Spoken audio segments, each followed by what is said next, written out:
Welcome to the Meat Dudes. I am Evan, and I'm super excited today to be joined by Seth Christensen of Christensen Genetics. Man, how are you doing today, Seth? Doing fantastic, Evan. Appreciate you having me on. Oh man, I'm really excited. I'm really excited. So Seth, you are such a passionate voice in the Akaushi and Wagyu cattle industry already. You're focused heavily on genetics, breeding, and helping producers improve their herd quality. And you also host a podcast called Got Any Cows, where you dive into cattle genetics, ranching, and have conversations with producers all over the industry. And I love it because I feel like we do one thing here, we talk to more of the public, and then you really help the industry. And so I'm really excited to have you on, man. And I want to get right into it. And I want to ask you what your definition of Wagyu beef is.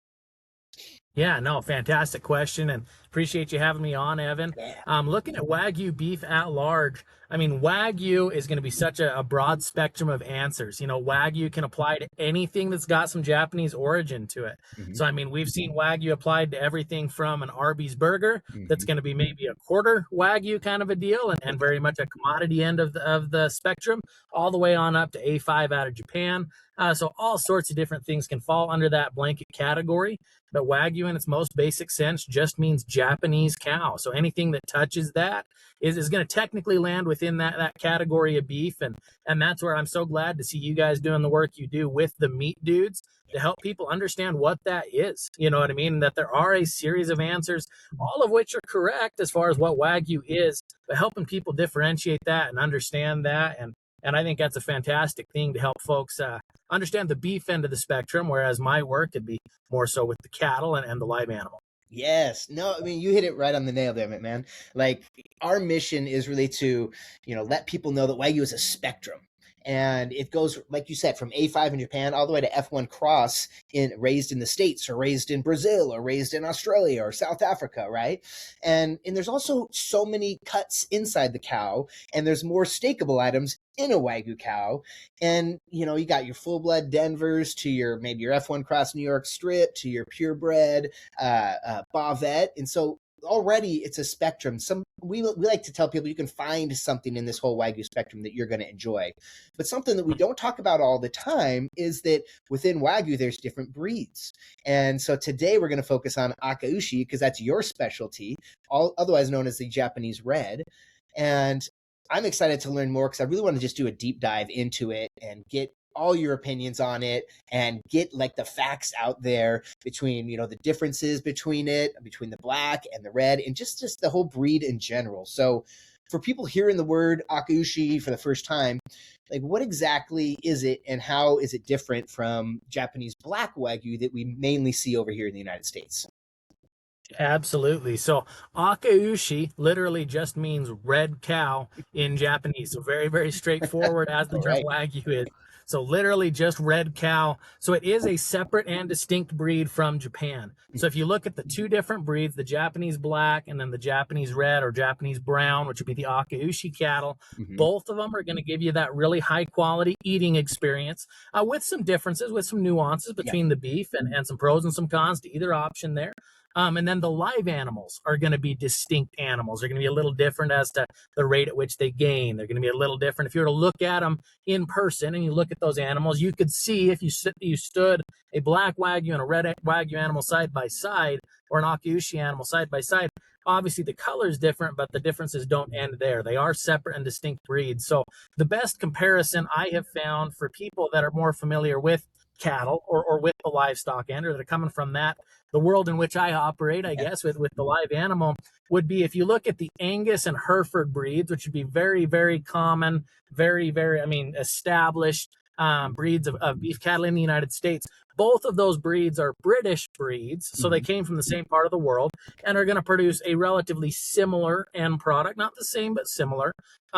But they are two separate and distinct breeds. So Angus and Hereford, they're both British, but they are separate breeds. And Akaushi and Black Wagyu are both Japanese breeds. They're both going to produce Wagyu beef, but they are separate and distinct breeds of cattle. Yes. Okay.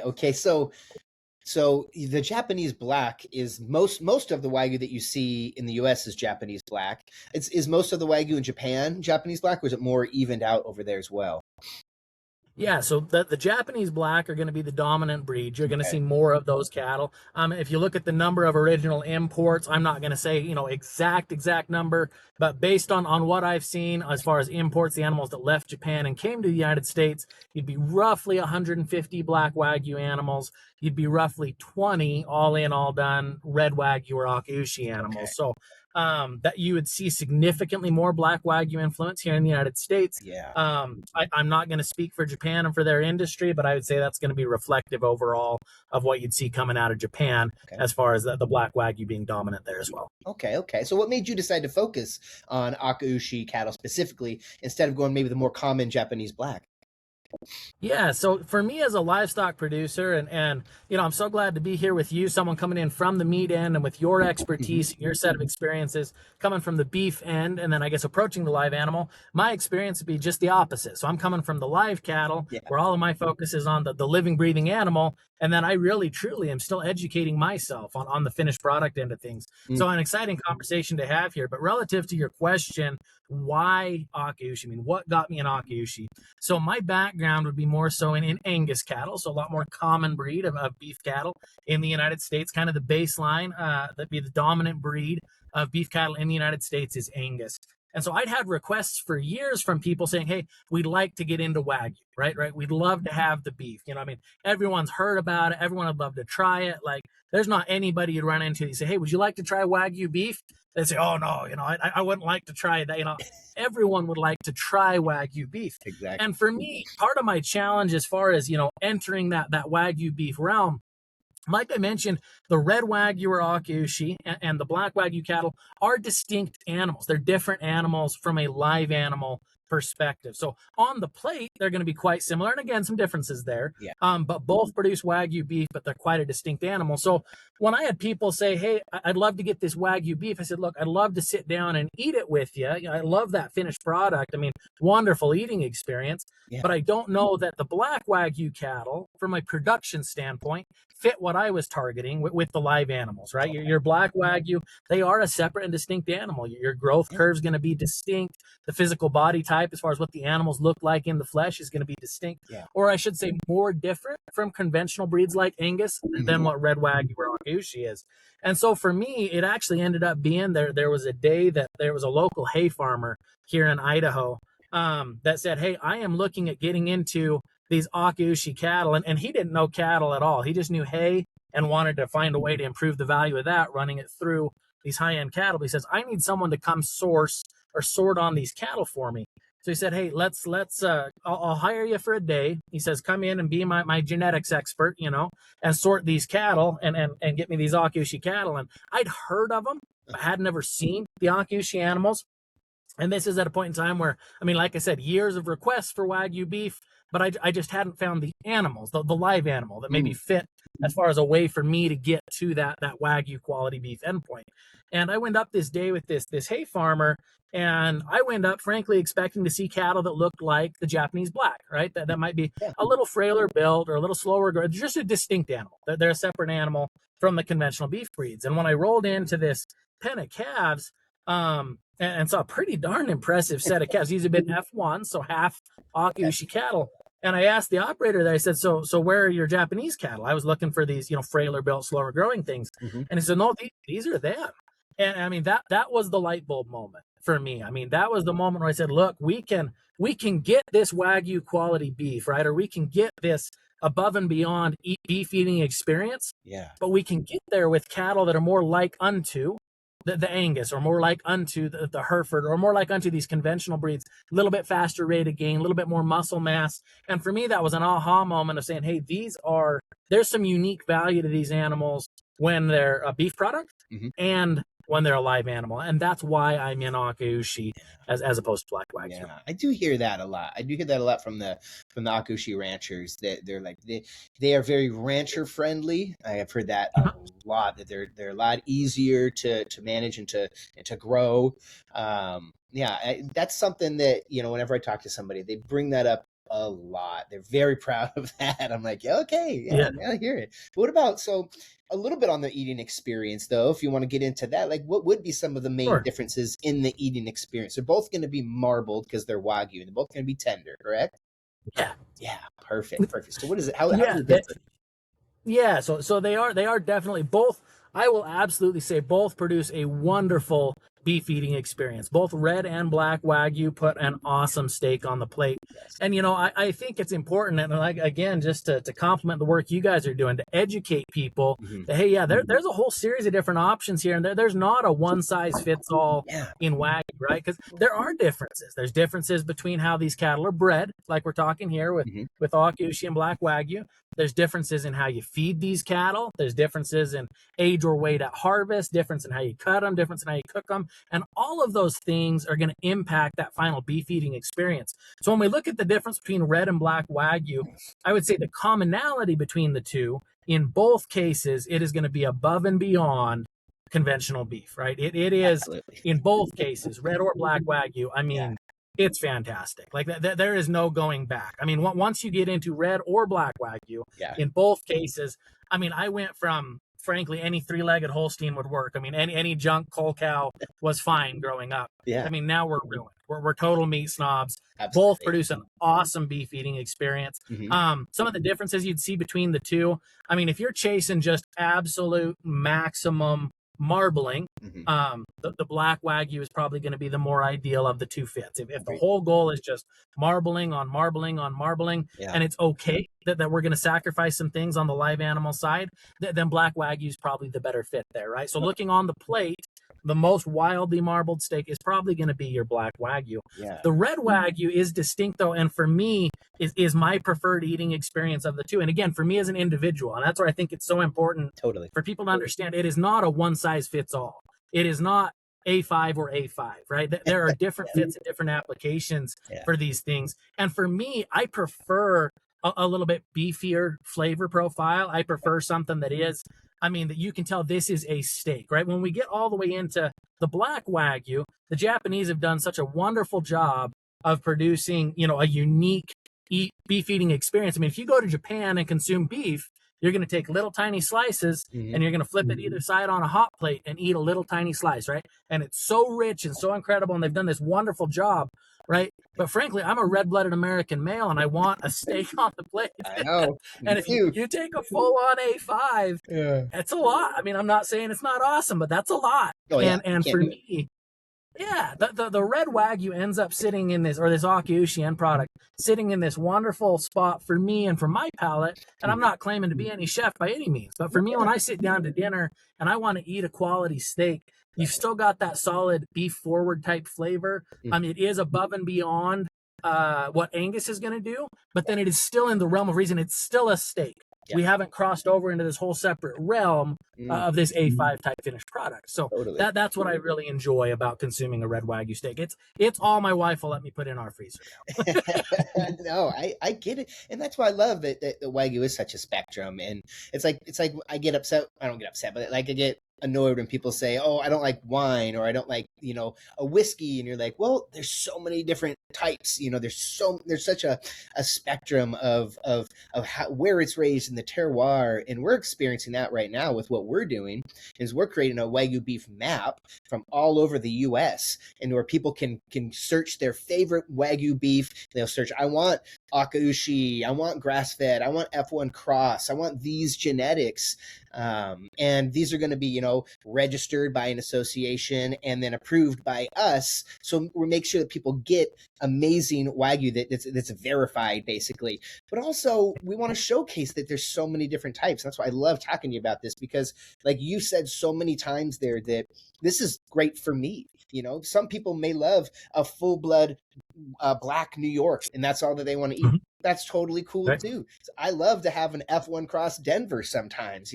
I might want to have a 50% black, 50% red, full blood Wagyu, Bavette, or flank steak or something. Like there's so many options, and it's just like, it's incredible to me that we're kind of like, we're starting to push this out a little bit more, because the general public still has no idea. They think it's A5 or it's fake. Most people, right? Right. Oh, absolutely. Yeah. I so appreciate. Like, I mean, I just to reiterate, I mean, I think for the third time, but I think it's wonderful what you're doing, because I think, I mean, when I look at, so for me in ag, I mean, I'm in the 2% of the United States population that touches food production, right? The other 98% of the US population is on the consumption end. Totally. And if in their head that Wagyu means, well, it's A5 is Wagyu and everything else is fake, you know what I mean? Or it's not A5. And I think it's good to understand those differences, right? But to understand that there is a place for Wagyu. And for me and what I prefer to eat, my favorite place is in between the 2 points. It's not the conventional or commodity beef or Angus, which would be your most, which still is a great steak, of course, but it's more the baseline. It's what people are used to in the United States. But nor is my favorite thing to eat all day, every day, A5. You know, mine sits in between the 2 points. And I think that's what makes these Akaushi unique, is we're saying, hey, these can marble and produce that finished eating quality that is above and beyond what I can get even with quality Angus cattle, which I still breed. But then my growth curve and some of those convenience traits and things for the live animal are above and beyond what I could get from the Black Wagyu options. And so it fits in a really happy spot for me as a producer and consumer of beef. And I think it's great to help people understand what that is. No, and that's kind of why we came to the scene here. And like you said, there's 2% of people that are producing and then 98% of consumers. And especially with Wagyu, it's such a young industry. I mean, granted, a few animals came here in the 70s and then legally came here in the 90s, but still, to the general public, it is a very, very fresh new industry in the United States.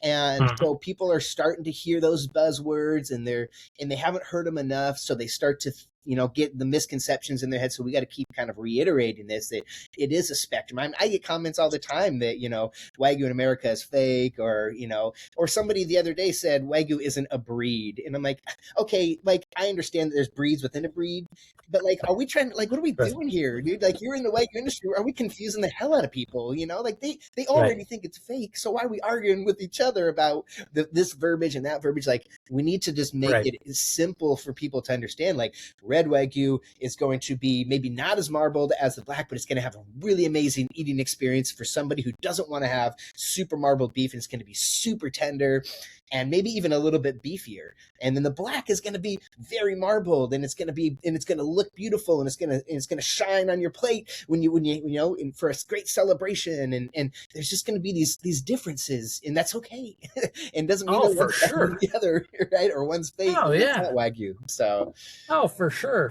And and when you and I had first talked, and talked about getting on and doing this podcast, I think I'd shared the story with you about the tequila distilleries down into Mexico there. And I'll share that here just because I think it drives home this point of it being different is okay, or there's some different approaches to all of the above, right? Different, even within Black or Red Wagyu, right? Each of those breeds is separate and distinct, but the very, very, very best Red Wagyu, as far as marbling, will out marble the bottom end of, again, a spectrum within the Black Wagyu, right? I mean, so we take, now we're breaking it clear down to the realm I operate in, right? Of genetics.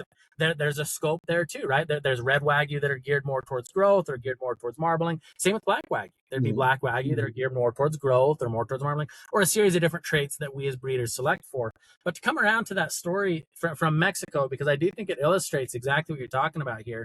I went down and judged a show in Mexico. So I was there just on a cattle trip. And while I was there, I was in Guadalajara. So we're in the state of Jalisco. Yeah. And all of your tequila in the world, for it to truly be tequila, comes from right there. Like, I mean, it's like you talk about champagne, it has to come from France, right? Or else it's whatever champagne not from France is called. I don't know. And tequila, I mean, there were 1,000 different brands of it right there. I mean, all right on top of each other. And how could so many different brands, they're all tequila, but how could so many different brands exist? And it was so interesting for me. This distillery we went to was taking it above and beyond, rather than just say, hey, this is the brand of tequila, or this is just the year, the vintage of tequila. They were stamping right on the bottle. I mean, literally the field it came from, because every little bit of the production of any given food product does impact the final eating experience. And so, or in this case, the final drinking experience. And so looking at this tequila that they were distilling, I mean, they were talking about it came from this place on this year, bottled in that location, and all those things are going to nuance that final consumption experience. And so talking about, Black Wagyu, Red Wagyu, these different breeds, or different, again, even individuals within the breeds, right? We're starting all the way clear back at the genetics realm. I mean, there's an entire industry where I make my living that's in genetics, right? Yes. So even just selections within the breed, all of the differences between individuals inside of Red Wagyu, right? Yeah. Well, I mean, for case in point, there's a bull that we use that at the Houston Livestock Show actually outmarbled all of the Black Wagyu entrants for that individual, right? So I'm not going to say, I'm going to say as a breed, Yes. your average Black Wagyu is going to be higher marbling than your average Red Wagyu, Totally. while both are above and beyond the average Angus. But then for individuals within it, you can have the very top end of the spectrum maybe crosses over the bottom end of the Black Wagyu spectrum. Totally. But I mean, all of what I do in genetics impacts the eating experience. All of what somebody does in feeding impacts the eating experience. All of what somebody does for butcher work, and then all of the work that you guys do. I mean, you talk about the way things are distributed or the way they're prepped or whether it's fresh or frozen, all these different things impact that eating experience. Yeah. And I think it's okay to lean into that instead of saying, hey, it has got to be, there's only one right way to breed them and there's one right way to feed them or harvest them or one right way to eat them. There are a fleet of options. And I love what you're doing, like with your Wagyu map, to say, hey, these are different products. They're all Wagyu. Yeah. But they are different products, right, with different things going on at each location. And it will give you a different eating experience. And what is the best for one person isn't necessarily the best for the next. And that is okay. I think people should lean into that. Exactly. I love it. You're totally right. And that is a big reason for the map, because we were down at CattleCon and we were cooking 100 Wagyu steaks from 8 different ranches all over the US, and we did 100 steaks on one pan in 2 days.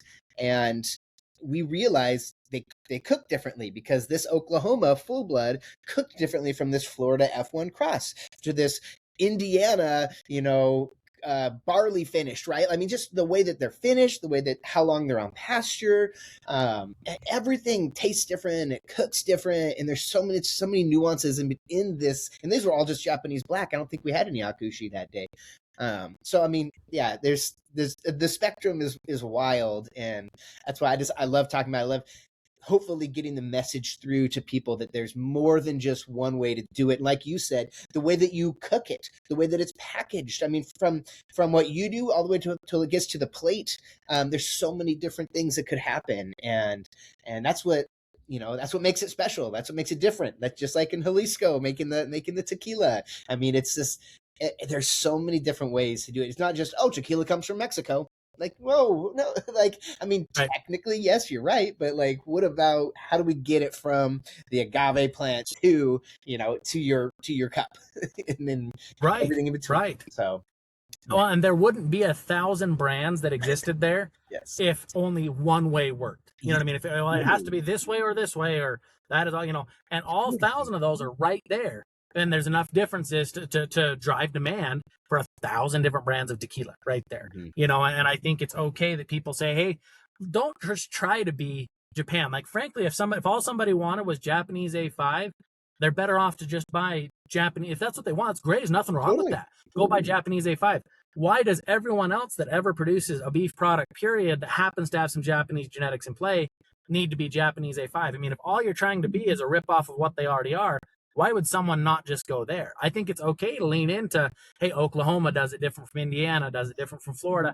I'm here in Idaho, right? We have different genetics, different feed, everything else. And that you can lean into that and say, this is what our ranch provides for a beef eating experience. When people come here to Idaho, they're gonna eat a Red Wagyu steak. They come visit my ranch, right? So it's gonna be distinct genetically. It's gonna be specifically genetics from my ranch, right, or things produced right here. Yeah. So distinct there. It's gonna be finished on a different ration just based on what's available here in Idaho. So really heavy alfalfa influence for us. We're a major alfalfa producing area. And then I actually cook. I cook in the sous vide, and so not everybody's gonna do that. Not everybody's gonna like that. I don't claim at all that is the way to do it. But I do say I am not a chef, right? And sous vide is idiot proof, which is awesome. Like, there is no way to ruin a sous vide steak. Love it. And so while someone here is going to be eating this Red Wagyu steak through the sous vide, we're going to cut through a series of different cuts so they can get a feel for the different cuts on the individual animal. Yeah. Those cuts are so distinct, right? On the exact same animal. But to give people a feel for that, now I'm not going to say that is the very best beef they've ever had anywhere. It may or may not fit anyone's palate but mine, but it will be distinct to this ranch. Yeah. And that's what I encourage our clients that are buying cattle from us and working to produce their own beef. Lean into what makes your beef unique, right? Yeah. People don't come to you to get the same thing they got somewhere else. They come to you to get what you have to offer. And I think it's okay to lean into that. I love that, man. And I've always kind of said that I love American Wagyu because it's very boutique-y from wherever it's at, right? And I used to say kind of Australian is a lot more consistent. And that's great too. And Yeah. I think what I love about the U.S. is that it's so many different climates and feed styles and all the different genetics, you know. And I love that. Yeah, Oklahoma does this, and Indiana does this, and L.A. does this, and all throughout. I mean, we have 4 or 5 people on the map that are going to be from Texas, and they all taste differently because of how they finish and where they're located in Texas and the type of genetics that they're using, right? It's not just Japanese Black and Japanese Red. There's genetics, like you said, within those breeds. And so people that I talk to would say, you know, I love this genetic. This is the best. And the next person I talk to, I love this genetic. This is the best. And I love that because it really showcases like what people do, what they love to do and why they're doing it. And how they're finishing with their feed. And they're trying to create something on the, at the end of the day that they love, that they're proud of, that they can feel good about. And I think that's beautiful, man. I think that it's like, that's why Wagyu is such a spectrum. It's going to taste differently wherever you go, man. And like we keep saying, that's okay. It's totally okay, man. Right. Yep, absolutely. You know, Akaushi, you know, gets talked a lot about its fatty acid profile and health benefits. Where do you kind of fit? I like that question. Where do you fit on the whole health benefit kind of conversation?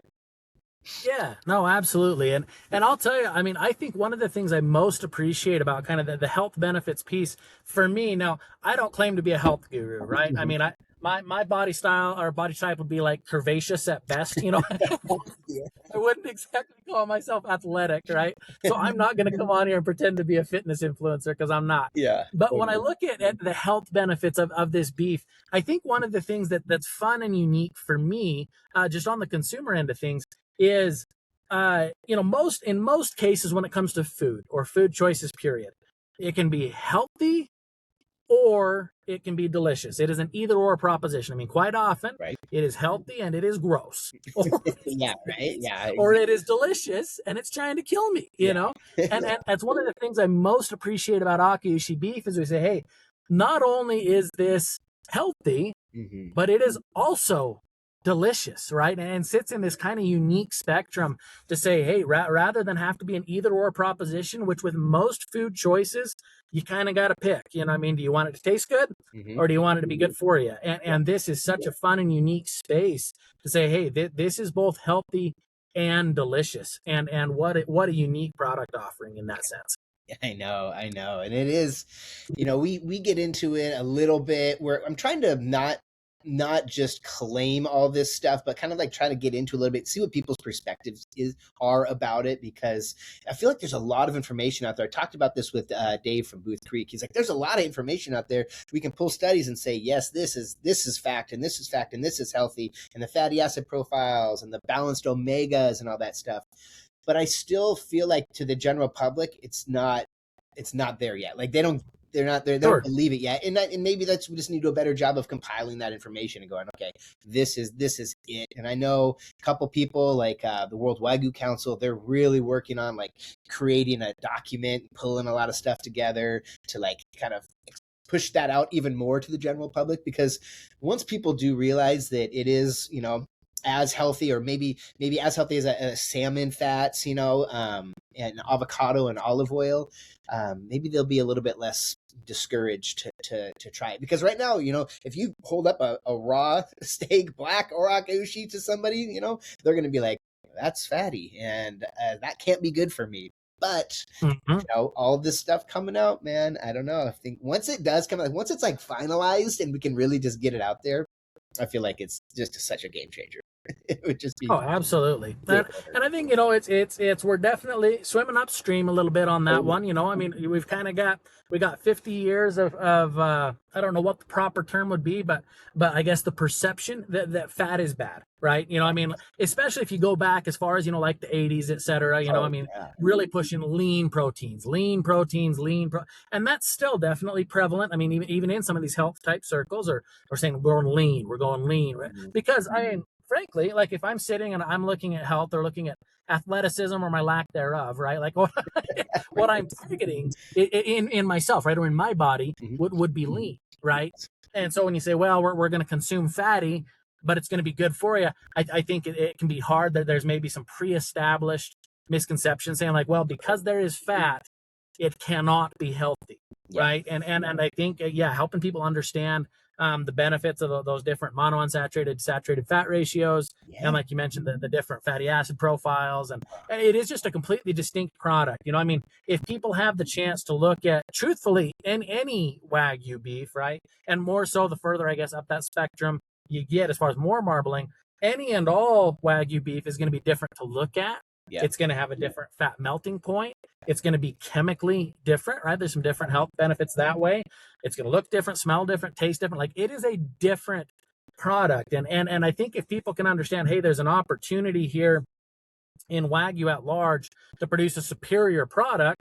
And for me, as a live cattle producer or genetics producer, there's a way to do that cost effectively and rancher friendly, to use your term there, Yeah. as far as some easy to handle cattle. It makes it a really nice entry point in the Akaushi cattle for that 98% of people that haven't ever engaged Yeah. in production agriculture, to say, hey, these are a pretty darn easy or user friendly way to get into producing a genuinely superior, healthy, delicious beef product. No, man, absolutely. And back to your point about a lot of people raising Wagyu for the most marbling.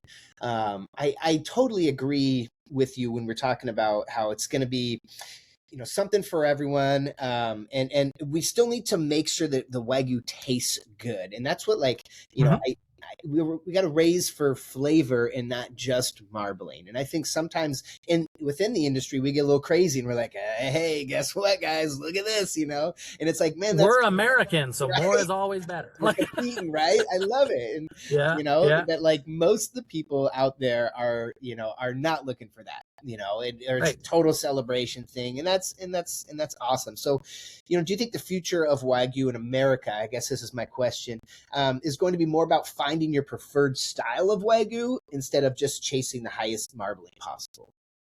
Absolutely. Yes. Yeah. Without question, unequivocally, yes. Yeah. Yeah. I mean, for me, and again, I'm just going to use, I mean, my preferences as one person. I'm not going to say I define the market, because I don't. But for me personally, there is a threshold on how much marbling I want in a steak, even though it is nutritious, Mhm. even though it is delicious, Yeah. even though it can be a wonderful beef eating experience in its own right. But it's a separate and distinct product. Once a certain threshold is crossed, Yeah. we're going a lot more towards like, hey, we're going to eat this like the Japanese eat it, which is not a steak on the plate, right? Little itty bitty slice, hot plate either side, and it's a different, great in its own right, but it's different, right? Yes. And so if we're looking at how Americans prefer to produce beef or consume beef, or at least how I prefer to consume beef, there is a threshold as far as we get to a point where we say, hey, the whole point is not just more marbling, more marbling, more marbling, more marbling. Past a certain point, for me personally, I still want, like, if I wanted a cube of butter, I'd have ordered a cube of butter. I want Right. I want a steak on the plate, right? Yeah. And so while I don't want to take anything away from the folks that are going to pursue a max marbling scenario, and I wish them all the best in pursuing that target market, I do feel like for me and for my clientele, that there is a threshold to say, hey, we want maximum beef eating experience or beef eating quality, and not just max marbling. Like max marbling and max beef eating experience, I wouldn't say are necessarily 100% the same thing. Yeah. No, I agree, man. And this is a fun thing. I kind of like to get into this. There's so many misconceptions out there about Wagyu, and it's too expensive. It's overly rich. It's only from Japan. It cannot be raised in the United States, right? All this stuff. But what about Akaushi? Are there do you hear any crazy misconceptions all the time about just specifically Akaushi?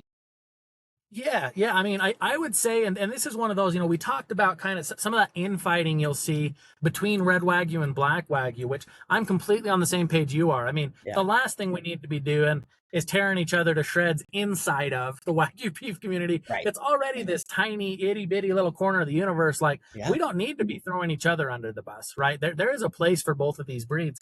But I would say one of the misconceptions would be that hey, this is a lesser beef, right? I mean, we talked about the Black Wagyu, if the goal is just straight max marbling, that is probably the fit, right? Is to go with that Black Wagyu approach. But to come around to our conversation we just had, max marbling and max beef eating quality experience or maximizing the enjoyment of that beef eating experience, not necessarily one and the same. So I would say the misconception would be saying, hey, if I go with Akaushi or I go with Red Wagyu, that I am producing a lesser quality beef, you know what I mean? Or that this is all, we went with the next best thing, or we went with it because it was cheaper to produce or easier to produce. This isn't as good. It's just not true. It's different, right? That they are different things, right? Yeah. But it's like saying, I mean, you've got a hammer and you've got a screwdriver, right? One puts in nails and one puts in screws. And if somebody sits there and says, well, a hammer can't be any good, it doesn't put a screw on the wall. You know what I mean? Or vice versa. Exactly. It's just not true, right? That they're different tools. They do different things well, and it just depends on what your target is and what you're trying to do. And for me personally, you're not giving up beef eating experience by going with Red Wagyu or Akaushi rather than Japanese Black, right? Yeah. Two different breeds, two different tools, both have value, both have their place. And for me personally, I really like being in that full blood or purebred Red Wagyu or Akaushi space where they are a remarkably consistent product from a genetic standpoint, right? We don't deal with, once you start into crossbreds or F1s, you're invariably going to have some inconsistencies. Now, there's benefits to combining breeds. There's reasons to combine breeds. There's value there too, but you are going to have some inconsistencies because that calf can trend towards what its mother is and towards what father is. And if they're completely different animals, you're going to get some inconsistencies in the finished product. Sure. But I really like if you get that Red Wagyu in a purebred or full blood application, I say it's going to be remarkably consistent. It's a wonderful beef eating experience. These are great cattle to be around. And yeah, we're okay with the fact that maybe it's not max marbling, but you're not getting a lesser quality beef because you went with Akaushi instead of with Black Wagyu. Yes. No, I'm glad you made that clear because I do think that sometimes I hear that too, that it's like the little brother and you're like, well, actually, right. Yeah. It's because I don't always enjoy just a completely marbled, Japanese Black. Sometimes I'm like, okay, it tastes good, but I can only have a little bit, and I want to find that perfect mix, and also whatever mood I'm in. We got some little New York strips from someone who was it? I think it was Prime Valley Wagyu in Indiana, and they was these little strips, and they were full blood black, and they were super marbled, and they were delicious and beefy, and I felt like it was the perfect little size, and I was like, this is amazing, this is perfect.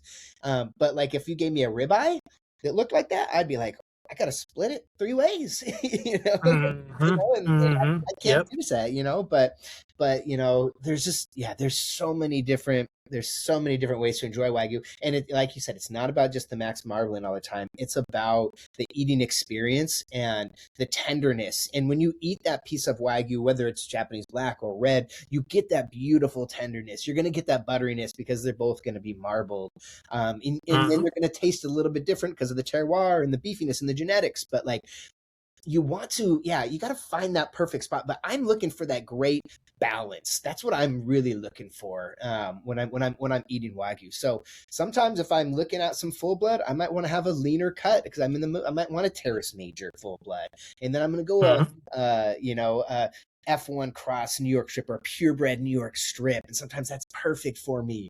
And then like I keep saying, I kind of want to try, I don't think I've tried a black and red mixed 50-50 or full blood Wagyu. That's, to me, sounds like something that might be perfect for me. But have you absolutely tried that before? I'm sure. Yeah, so looking at the red blacks cross, so they do complement each other extremely well, right? Yeah. So we talked about crossbreeding or mentioned it just briefly, Totally. bringing the strengths of some different breeds together. And the beauty of that red black Wagyu cross, they are both full-blood Wagyu or 100% Wagyu, Yeah. right? So it's Yep. all Japanese origin. Yeah. And so both have got all those similarities we just talked about. But then there are some differences, right? And they're complementary differences. So when you cross the two, it's a crossbred. So you do get the benefit of hybrid vigor or heterosis. So it's a 2 + 2 = 5 situation, right? Where the calf will outperform the average of its parents. Okay. If you look at that crossbreeding situation. But because the parents are similar, we're going to get a consistent beef eating experience. Okay. We're going to capitalize on breed complementarity between those two different breeds and say, hey, we're going to bring together some of the best of both. And it makes an awesome beef eating experience. And again, even talking about, like you mentioned, purebreds there and things like that. Mm-hmm. An interesting finding, as I've chatted with other breeders and what other folks have run into, on the genetics end or in the world where I operate relative to the finished product, I think sometimes it would be human nature, again, when we talk about saying like, well, there's this spectrum, right?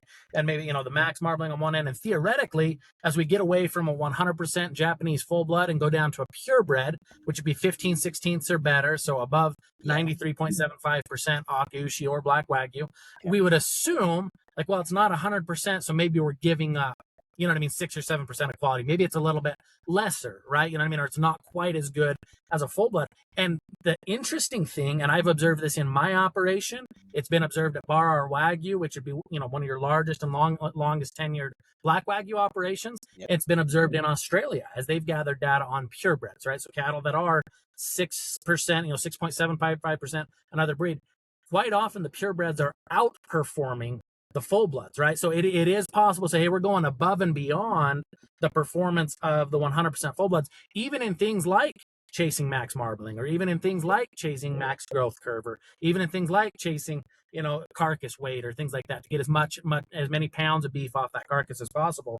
So just an interesting thing that I guess, it flies in the face a little bit of maybe the conventional, or I don't even know if I want to say conventional wisdom, but maybe just the human nature to say like, well, 100% Japanese should be the best, right? And the 50% Japanese, the F1, the half-blood calf, should be kind of the bottom end, right? And this purebred at 93.75% in between the 2 points should be kind of like almost as good, but in some cases is going as good or better, right? And is surpassing the 100% Japanese Black or Japanese Wagyu performance in both Black and Red Wagyu. So anyway, just an interesting observation there that I share just to say, hey, it's okay to maybe challenge convention and to realize that just because it's not 100% doesn't mean it's not the best, or just because it's Red Wagyu versus Black Wagyu doesn't mean it's not the best. There's the more we learn about genetics, the more I guess we realize we don't know. Yeah, it's funny because I talked to Desi of the Triple Crown Steak Challenge, and she said some of the F1s perform better than some of the full bloods, and because it's just, so it's really about like genetics, like you said. So there is that spectrum, a lower end full blood and a higher end F1. They could cross, Well, and one thing I would throw in here, Evan, when we talk about kind of what that finished product is going to be, and this is one of the things I enjoy in the work I do specifically with purebred and or full blood Akaushi or Red Wagyu, you can take the same animal genetically, even if they are identical, right? So the exact same animal. So take flush mates, right? So full siblings, full siblings. We can take those animals and run them through a different feed protocol, depending on what it is we do or don't want to do for a beef eating experience, right? So for example, we can finish them with no corn at all, right? So just a straight alfalfa finish. That is going to take longer, right? That animal will be older at harvest. It is not going to be the max marbling approach. It just isn't, right? Totally. Now that there'd be pros and cons or different genetics that do different things in that finishing setting, but it is not the max marbling approach. It's still a wonderful beef eating experience. That's going to be more like an upper 2/3 choice or low prime kind of a finish is what you're looking for there as far as the volume of marbling. And a different flavor, right? It is definitively distinct and will very much reflect what kind of forage it's finished on, right? But the same animal genetically, and it wouldn't matter whether it's a Black Wagyu or a Red Wagyu or a full blood or an F1 or purebred, whatever it may be. But if you finish it on no corn, you're going to get one thing. You finish it on 100 days of corn, right? You might be looking at more like a low prime kind of a finish there. We bump that up to like a 300 days finish type approach, which would be what you most commonly see in Akaushi and Red Wagyu to kind of be your standard. It'll be about 300 days on corn there at the end. That's going to be beyond prime plus. I mean, it's a beautiful steak. Or if you want to go for the full on, we're kind of chasing like a Japanese style finish, like max marbling approach. That's a 500-day on corn finish. So again, just to take even the same genetics, even identical genetics, but we can feed them different depending on what it is you want to do. As far, I mean, each of those is going to have a different cost to it. Each of those is going to produce a different steak. And that's one of the things I like, I guess, to be able to offer my clients. I tell them, look, even if you buy, anyone, so we sell full-blood Akaushi steers, for example, in our auctions. And I'm like, you tell me, what do you want for a beef eating experience? You finish it appropriately. You can take the same animal and produce 4 very different steaks with just those 4 differences in a feeding period or in a finish protocol. There's just so much nuance, to it. And it's as much art as science. And that's cool. But it's funny, kind of going back to the 2% versus the 98% consumer. Nobody really realizes that if you're not with the animals and you're in the industry, you really don't realize that. You just kind of think that they're being force-fed corn on a dirt field, and because I saw Food Inc. once, and I'm like, oh, the cows are bad, and so that that's really why we started this podcast, because we're like, wow, we're talking to these ranchers, and like things are a lot different than what we really thought, like, and it's really nice to to talk about it and to meet people like you who are so passionate about it and can explain the process and the nuance to people, so they can go, wow, maybe I should try that.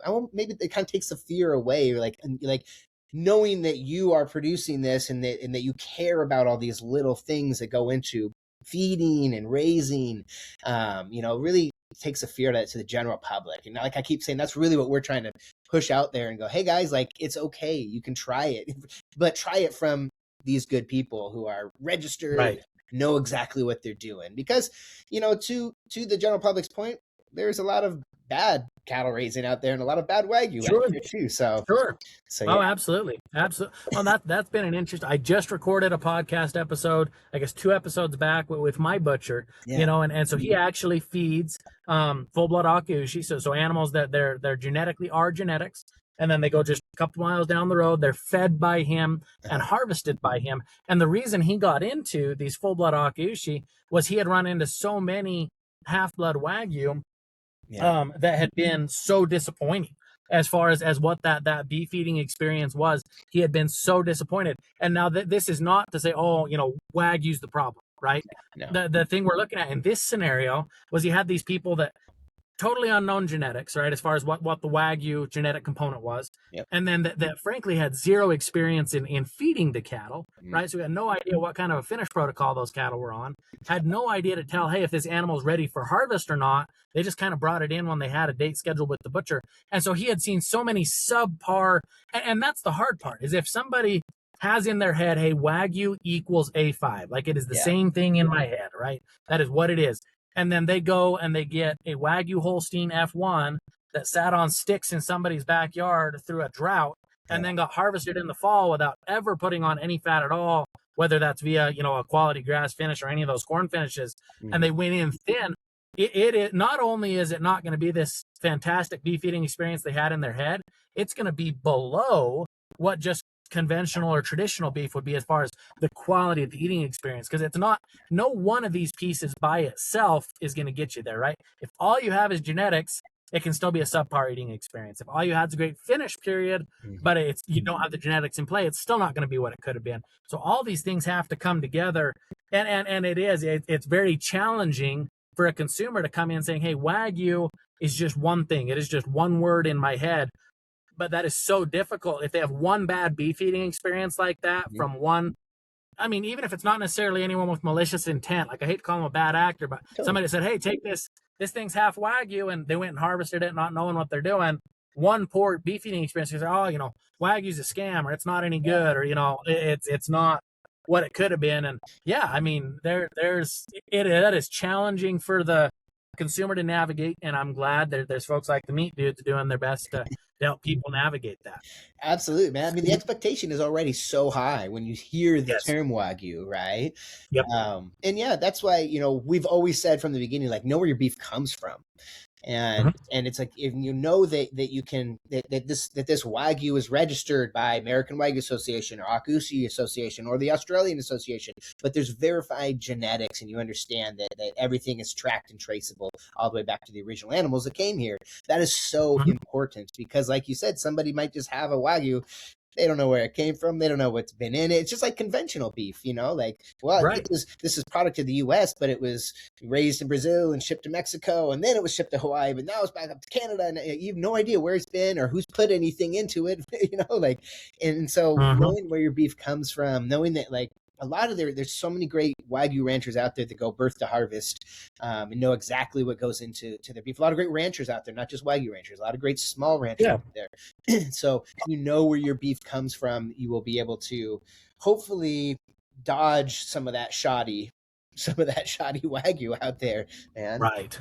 That's why we're doing the map, because I mean, honestly, that is like one of the biggest reasons. I went on Facebook and I was looking for Wagyu, and I click on it, and some guy, some ranch, and I click on it. I don't even know where the ranch is. It doesn't even tell me where the ranch is. I'm like, so are you just somebody that maybe just bought some and then just, it's just shipping it out, have no idea what's in it, how it was fed, how it was raised? Was it was it under stress the whole time? No idea, but you're just shipping it out there and calling it Wagyu, and it's not registered. There's no, like, if I go to someone's page and I can't tell where the ranch is, that's a pretty good, indication that maybe it's not the best thing, just Right, right. Well, and I think, I mean, you bring up a great point there, Evan, that it's such a challenge for the consumer to even tell, like, hey, what's going to be good beef and what's not going to be good beef. Like, that is such a challenge to navigate, and to just try to even figure out what of this is good and what's not. And, with any challenge, there's also an opportunity, and that's one of the things I look at for people getting into raising Wagyu, whether that's red or black.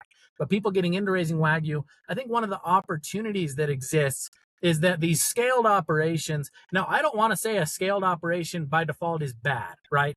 Yes. Scaled operations do a wonderful job of producing a cost-effective product for the American consumer, right? Yes. And I can appreciate that, right? Like, I'm an economics major, right? So, like, I appreciate their ability to produce food. And the United States food supply is the safest in the world, right? So while I absolutely appreciate they can produce a safe product, they can produce a safe and cost-effective product. So very much appreciate what they do and what they do well. But what they cannot do, pretty well by default, by operating at that degree of scale, what cannot be done at that point in time is to produce something that is truly fully traceable end to end.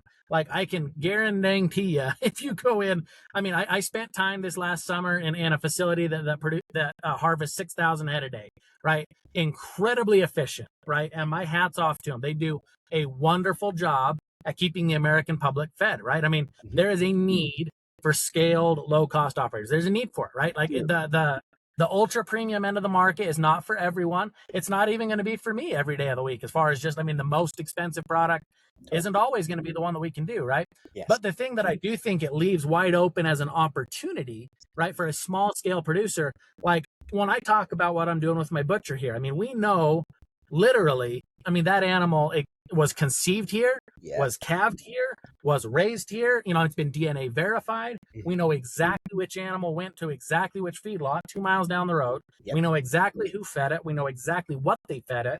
We know for exactly how long. And we know exactly, I mean, when that animal's harvested, down to the person buying the beef, I mean, we'll literally know what animal, what individual it came from, not just what program or what general idea. Like, we know, like, literally, it was born this day, bred this way, fed that way, harvested at this point. You know exactly what it is. Now, that's going to be more challenging. That is going to be more expensive. Like, specialty by definition will never be the cheapest, right? But there are the two sides of American agriculture today. Both are needed, and there's opportunity in both, right? But there's basically specialty and there's scale. There's the two different pieces, and both are going to continue to operate. And if unless you're going to come in with an enormous amount of money and an incredibly efficient process, the opportunity to come in at scale is fairly limited, right? Yeah. The guys that do that are incredibly efficient. Mhm. Like, they are so good at what they do. Let them do what they do well, which is produce the most cost-effective product, right? Totally. But what the opportunity they leave wide open is to produce the absolute best product. Not to say the other one's horrendous. I'm not here to attack my fellow agriculturalists, right? It's like the infighting in Wagyu we're talking about. Yeah. I am not here to say they're bad people, because they are not, right? Yeah. They're producing a cheap product. But what they cannot do is produce one with the degree of traceability, with the degree of quality that we can do here. They cannot take, these Fullbloods, these Purebreds, these documented DNA verified animals where we know literally everything about them. They cannot provide that product at the price point they do, at the volume they do, at the scale they do.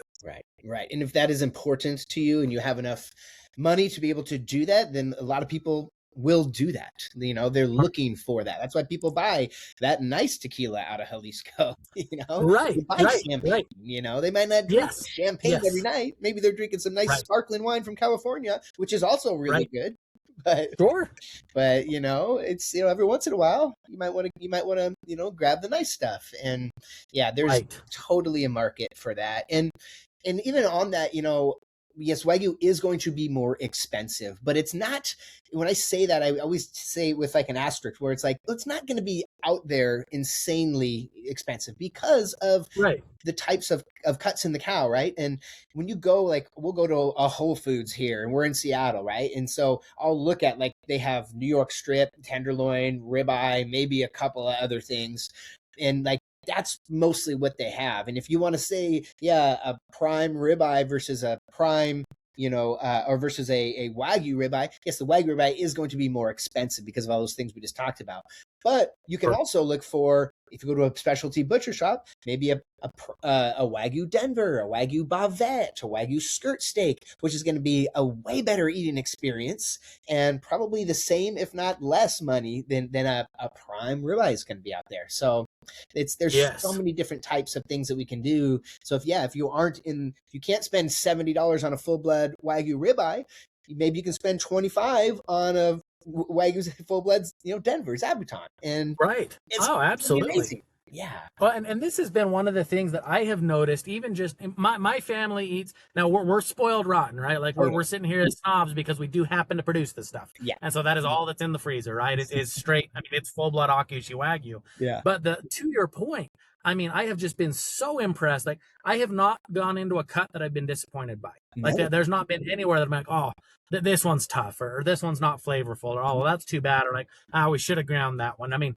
it is so good. And I think that's an opportunity, even within things like, if someone's going to take on for the first time raising cattle, right? And you go and buy a couple of Akaushi or Black Wagyu steers, right? And feed those out. You can go into that and say, hey, look, now we can get pretty well anything that can be cut. Now, you're still going to get plenty of ground beef. Like, people have got to understand that whole process and what that is. But when I cut ours, I don't necessarily cut a ton of roast. Now, I love a good roast, but it's just for simplicity's sake, right? I can cook a steak quicker. We can serve a steak quicker. It's just easier. It's not as big, right, as what a roast is. So we've taken a lot of traditionally roast cuts, right? So we're taking the round and we're doing round steaks, right? We're taking the chuck and we're doing chuck steaks, and they are awesome. I mean, I'll sit down and eat a round steak off of an Akaushi Wagyu blows away even some of the top end steaks off of your more traditional breeds, right? Or your more traditional beef, and that has been such an awesome and enjoyable thing. And that's why I share with people when they come here all these different cuts. It's not a matter of like, well, here's a couple of these primo, the big names, right? The only steak cuts that most people know are going to be like a ribeye or a New York. And there's just not that many pounds of ribeye in New York off of a full-fledged animal, right? But when the round steak is this fantastic, or the skirt steak is this awesome, or the chuck steak is that great, I mean, all of it is so good. Or I mean, the burger just completely ruins you. I mean, the poor kid that spends his hard-earned money trying to buy my daughter a steak someday. My daughter's 6. But I say the same thing. To impress her. She anyway, the baseline has been set high because it is all so good. I You know. know, I say the same thing. I'm like, oh man, someone's gonna grill you a steak one day, and you're gonna be like, what is this crap, man? I've been eating full right, blood right. my whole life, you know. Yes, yes, Oh yeah. man. My daughter is spoiled, no doubt. I love it, dude. And oh man, you know, talking about some of those underrated cuts, we're getting in a lot of Wagyu. People are shipping us Wagyu from all over the US now. We're getting a lot of like top rounds because we want to, utilize it differently. And I've heard a few people say they like to slice the top round, sous vide it, and then kind of reverse sear it, or we're braising it, we're smoking it, the bottom round as well. We're getting a lot of chuck steaks too because we're grilling those up. I mean, it is unbelievable. I mean, if you got a chuck steak from a prime, conventional beef, it might be okay, but this is like a little ribeye. You're like, this is a mini ribeye. It's tender. It still has a little chew because it is from the chuck, but it's not anything insane. It's like a good chew. But we're looking for like that ultimate, like, what's the next thing? Some people like to slice the London broil into steaks and grill them. Have you found anything else in the back end, the tail end of the cow that you've really been impressed with? Yeah, no, it's been really, really fun for me, Evan, because like I mentioned, I'm kind of at the point, truthfully, I'm educating myself on the beef industry. Now, I've spent a lifetime in the cattle industry, and it's easy to think they're one and the same. But I mean, truthfully, they require the same animal, right? But that's honestly about where the similarities end, right? Totally. I mean, I know the live animal front, back, and sideways is what I do all day, every day. Yeah. But then the beef, the finished product, it's a fun and enjoyable new learning experience for me as a cattle producer. And one of the things I've loved is we've gone through and harvested, like I mentioned, we've tested some of these different genetics, obviously, but then we've also tested some different finish protocols on the beef. And then to your point, testing some of these different cuts and then some of these different cook methods. All of what I do is painfully simple, right? I am not going to be someone that I'm like, boy, I have got this resume, like I can smoke it, I can grill it, I can do all these different, it has got to be painfully simple, right?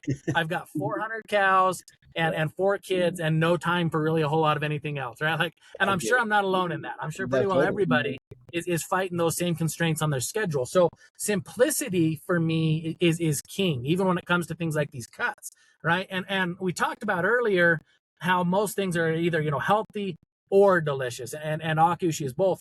And one of the things I love with the way I'm currently cutting and cooking, we're cutting pretty much everything into 1-inch steaks. I mean, straight through all of it. Like anything that can make a steak is making a steak, and it's making one. It is so wildly simple. You know what I mean? It's not being overthought. It's not being overdone. I'm not coming in wildly educated.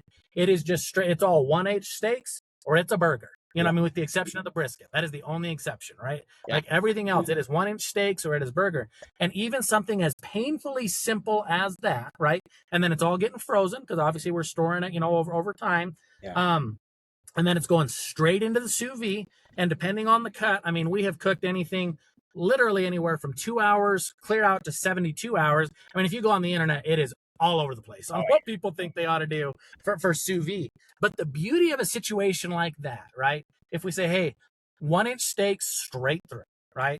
And we say all of the cooking, it is sous vide straight through from 2 hours clear on out to 72, depending on, I mean, tougher cuts we leave in longer, right? And I mean, tougher, right? I mean, something that has more chew, relatively speaking, we're going to leave in longer.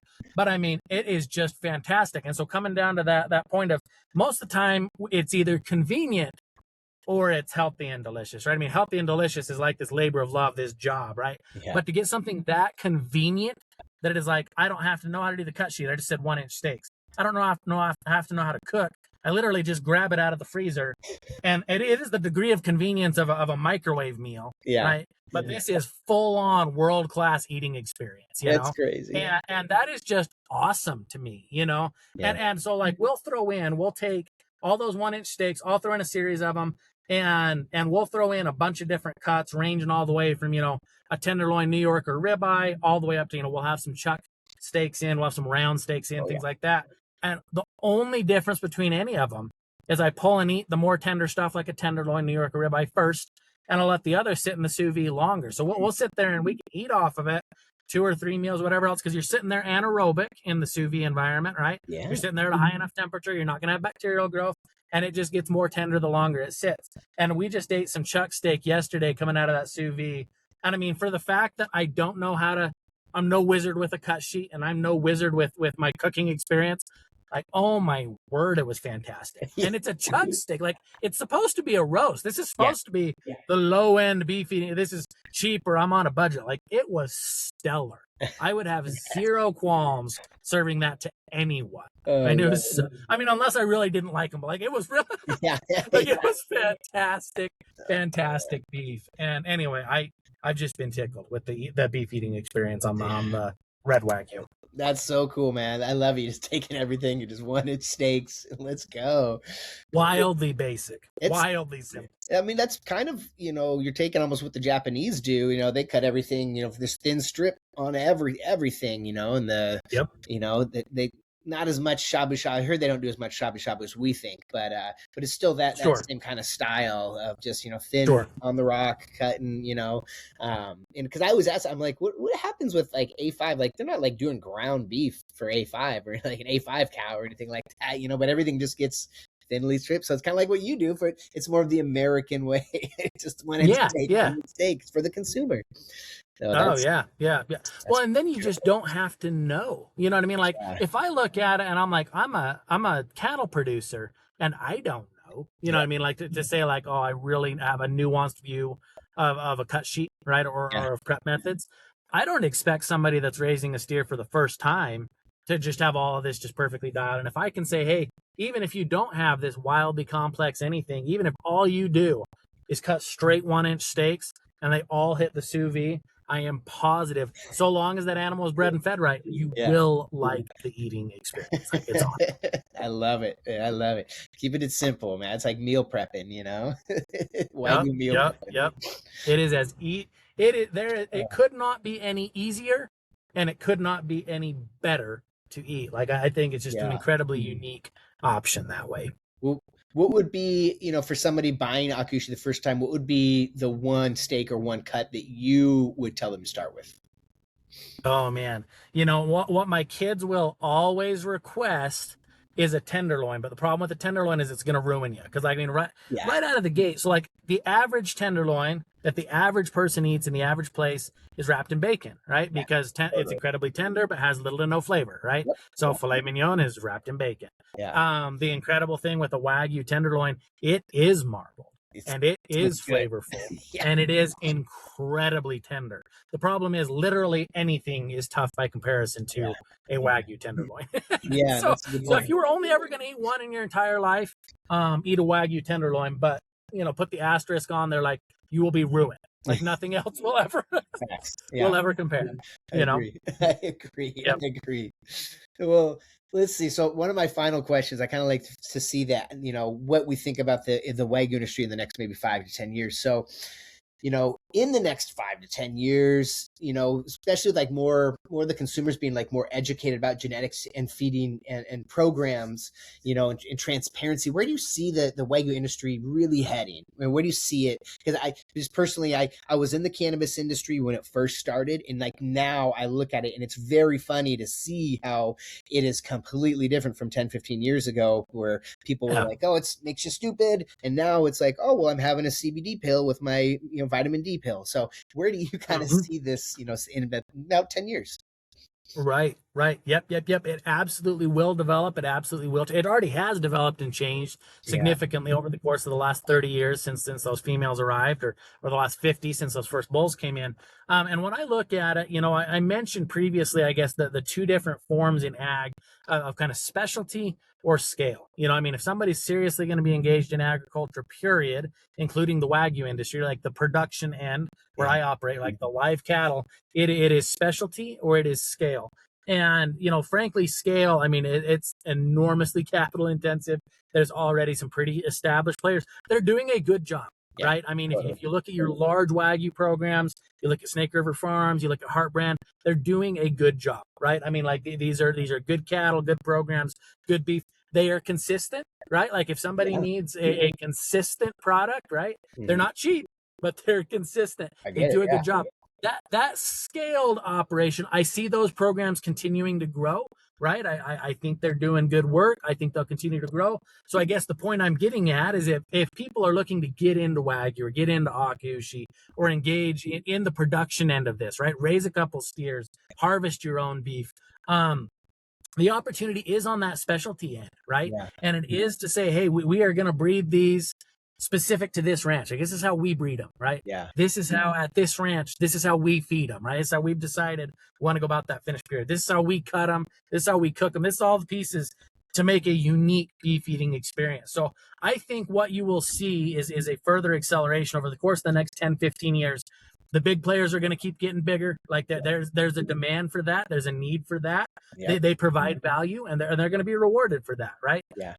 But I do think that there is absolutely a place for these specialty operations to provide something that a scaled operation can't, right? Don't look at it as a challenge that you got to go be them, right? That they're 10, 20, 30 years ahead of you, right? Like, go ahead and focus on leaning into what it is you do well, right? Knowing what that animal is exactly from end to end, and making your own beef eating experience, right?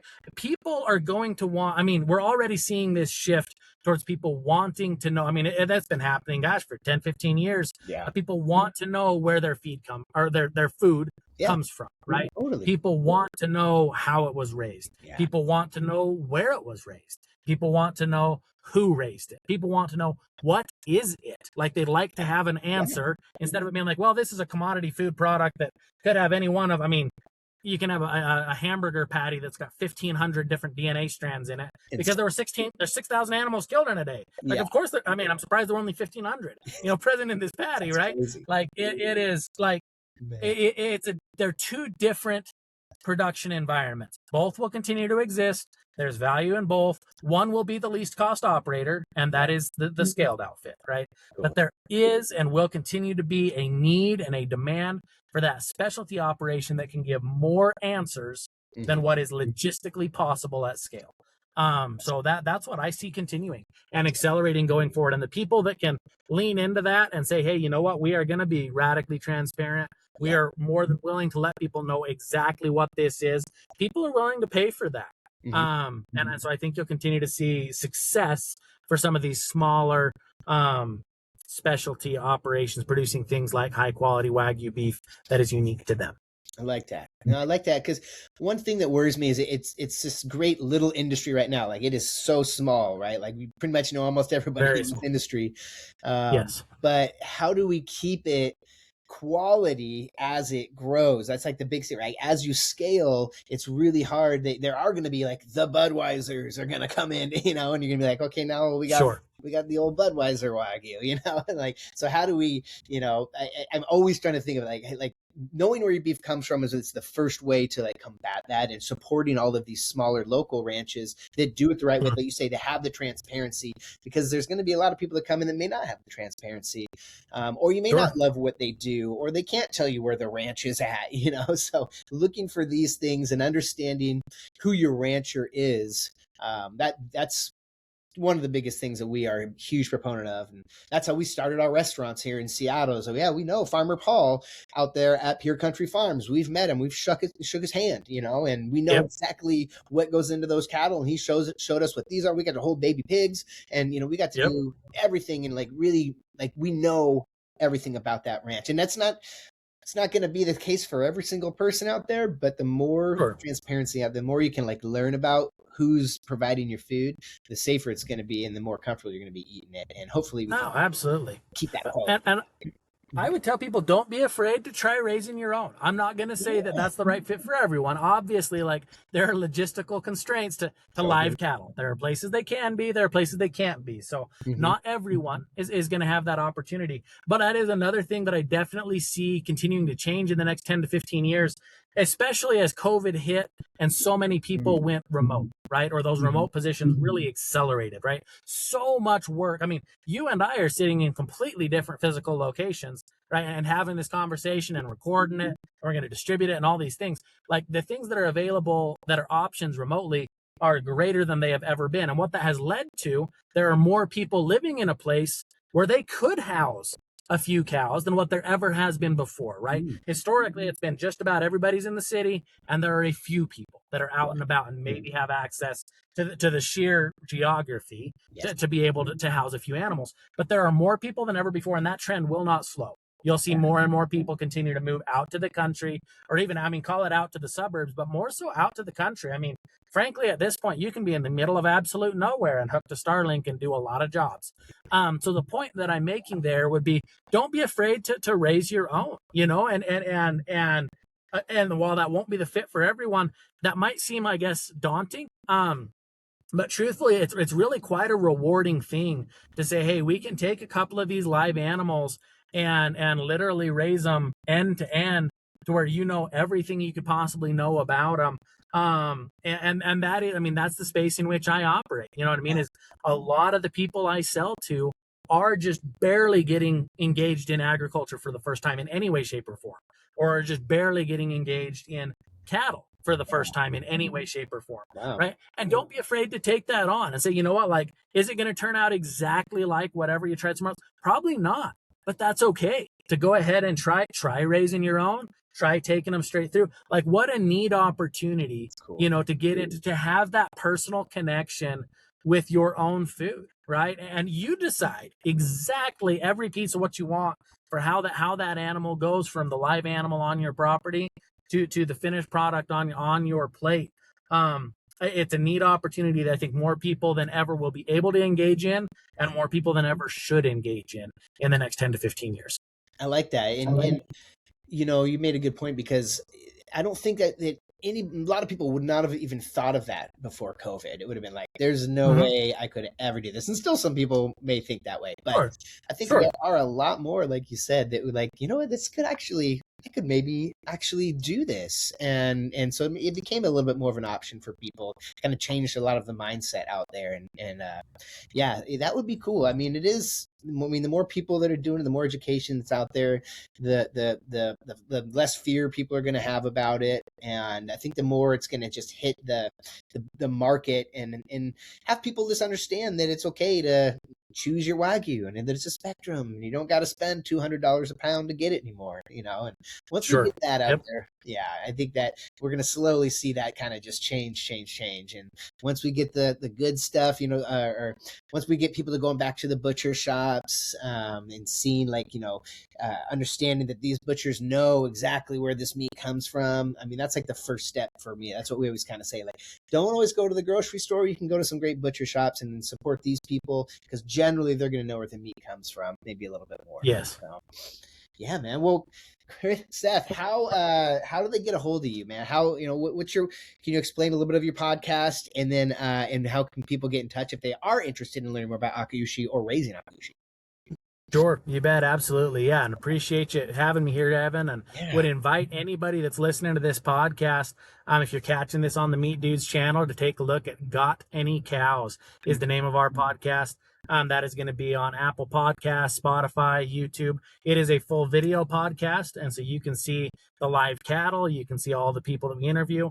We usually toggle back and forth. We release an episode every 2 weeks, and we'll go back and forth between an episode where I'm out in the cattle, kind of walking you through what those animals are, and even options on animals to purchase. We run a monthly auction for anyone that's interested in engaging in purchasing cattle for the first time. A lot of the folks I deal with are first-time buyers, and so looking to help people that are in that 98% of the U.S. population that hasn't had a chance to engage in production agriculture. And quite often, you know, these scaled outfits aren't going to slow down long enough to explain it. That's one of the things I want to do on the Got Any Cows podcast, is help people understand what it takes to get into these cattle, and then all those different pieces that impact being able to raise animals. So we toggle back and forth each episode between an episode that's in the cows and then an episode that we've got an industry expert on. And we've touched everything from how to feed these cattle, so we've had a veterinarian on, I've had my banker on, we've talked marketing, we've talked forage production as far as the things to feed the cows. I mean, we've talked everything and anything that touches cows. So would invite anybody that wants to take a look at that. Our website is gotanycows.com, or it's on Apple Podcasts, Spotify, or you can watch the videos on YouTube. The videos are actually going to be on Apple Podcasts as well, and I think they'll start being on Spotify in short order. So Nice, man. And I talked to, especially doing this map, I talked to a lot of Wagyu ranchers out there, and a lot of people kind of started funneling me towards you. So I know you are a great resource for this. I've heard from a ton of ranchers about you, and I was like, okay, I got to talk to this guy then. I got to get him on, So absolutely, you have the meat, you are meat dude, you have the meat dude's blessing, because I've heard from so many ranchers about what you do and how you've helped them. So and I think that's cool. And I mean, this has been such a great conversation, man. And I love that, talking about Wagyu, like we want to promote Wagyu very positively. And I love that you being in the, the Akaushi industry, you're still talking positively about Japanese Black. And you're talking about how it's, there is something for everyone out there. And that is such a huge mission of ours, just to let people know there's Wagyu out there for you. And you can try it. You can get so many different things. You can try different price points, and you just gotta kind of find what you're looking for. Maybe it's something on a, we were talking to a grass-fed rancher, and he said, this isn't a steak that people are going to eat every single night, but maybe it's a great one on your Monday or a Tuesday steak. It's a different day of the week.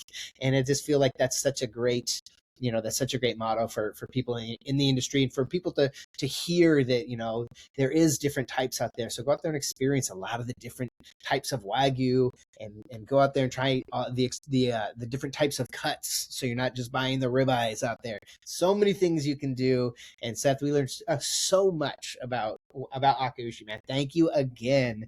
This has been so awesome. I feel like I just got my degree in Akaushi here, man. I understand it a little bit more, and now I can talk to other people about it a little bit better now. So I really appreciate that, man. You bet. Well, appreciate you taking the time to record, Evan. I think it's awesome to have somebody on that has the beef experience that you do, and that's coming from that opposite end of the spectrum, where, like I mentioned, so much left for me to learn, about the cuts and about how to cook them and about all these things that impact the eating experience, and definitely feel like we're aligned in trying to bring as much information as we can about whether it's the live animal or the steak on the plate out to that 98% of people that may not understand, or may not have their heads wrapped around it. And I'm learning more every day. I appreciate you taking the time to chat with me. I really feel like there'll be some things of value in this conversation for people listening, whether they're coming at it from the meat end or the live cattle end. So thank you for your time. Man. I agree. We've done a bunch of things, and I am really excited to get this out. And yeah, I think that people are going to totally get a different perspective on Akaushi, and like you said, just on the meat eating experience. And so, yeah, I really appreciate you, man. This has been awesome, man. And like we said, I think we're both going to put this out, and so hopefully a lot of people get some great value out of it, and we can just keep pushing the positive Wagyu mission out there, and get this out to more people. Because once you say, like you said, once you have it, man, you'll be ruined. It's game over. Right. Yeah. I say don't try it once, because there's no going back. Exactly.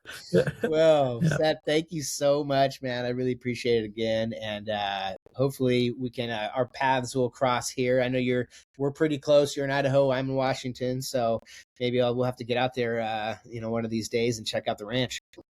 We'd love to have you anytime. There's an Akaushi steak in the CV for you. Let's go. All right, man. I appreciate it. We'll talk to you soon. Sounds good. Take care.